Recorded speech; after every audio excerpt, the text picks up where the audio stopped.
Hey guys, it's been a while since I've done a video, like 4 months now, but since I have some time off I figured I'd try to do a few videos.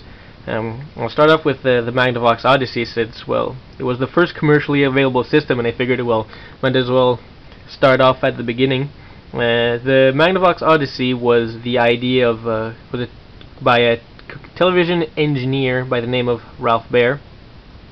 He's been working with TVs, obviously, so he figured, televisions as they were used then were pretty limited because they were only used to receive broadcast signals and show the image, and he figured he could probably build his own machine essentially, or his own, well, circuit that could display images internally and they could be manipulated by a user, essentially, making a game. So it started off, his actual building or conceptualizing actually started off in 1966 when he started designing his brown box, and by 1968 his brown box was complete.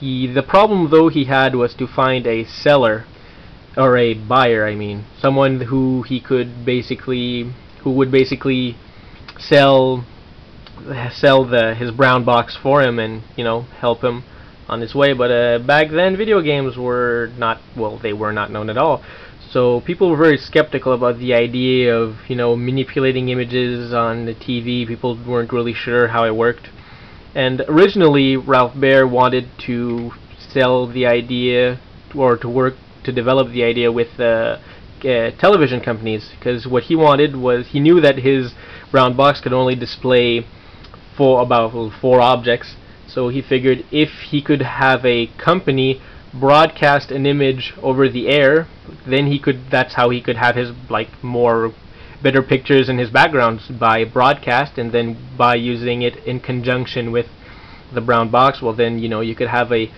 nicer looking game. Sadly, that didn't really go through, and eventually, a few years later, a television company picked up the idea, which was Magnavox. So Ralph Baer worked with Magnavox to develop the Odyssey. Originally, I had heard that originally Ralph Baer wanted to sell it for something like $20, not really that expensive, but it ended up costing $100, which back then was a lot of money, and still sort of is today, though for a video game system, pretty cheap. Anyways, now what the system used for games were these things, and you can see that they don't really have any memory inside them. All it is it's metal fingers that are connected differently within this little plastic casing, which rewires the system, because all the components for the games are found within the system. The system itself has a number of integrated circuits. Microprocessors or microchips existed back then, but they were really, really expensive, so really integrated circuits were the way to go. Now, a misconception a lot of people have about the system is that it's an analog system, when in fact most of all the circuits are digital circuits. You've got flip-flop circuits to change the trajectory of the ball. You have some different gates for collisions. You have then you have all your objects, which is 2-player objects, your ball objects, and your wall objects, which is basically just a divider in most games. The only analog circuits really are what outputs to the TV and what gets your controller signals. So anyways, now the thing to notice too is that there is no actual power button on the system. How you power it on is either with batteries inside or have it plugged into an outlet. You just simply insert the game in and it will power on, you pull it out and it powers off. At first I thought this was a little odd, because when you talk about systems with ROMs, you're thinking that that's a very, very bad thing to do, because you can basically either short one of the chips or anything. So but this one doesn't really have anything to fry, so it's pretty good. Now if we go on the back where there's more interesting things, you'll notice that you have 2 controller ports, port 1 and port 2. Your controllers are really big and bulky and look like this, which though it's pretty interesting that the controllers weren't built in at the time, because if you look at Pong systems, they're all built in. This one was on a wire, which was a very thick wire since it carries an analog signal, and you can see it's pretty much as big as my finger, and it's a 12-pin connector. Oops, it's a 12-pin connector, and I don't know if you can notice, but there's some ridges at the top here, which basically help you orient how to plug it in. Next, you have this little port, which looks about the same. This is your accessories port, which plugs to well, in the case of the Odyssey, only the shooting gallery was made, but the brown box actually had some other accessories. Like one example is the tennis accessory, which was basically a joystick with a golf ball on the tip, and you could practice your golf swing essentially on it, which I thought was pretty funny. Then here you have your TV input, which is this thing. Now originally both ends would be like this, but mine was modded so it has an RF end.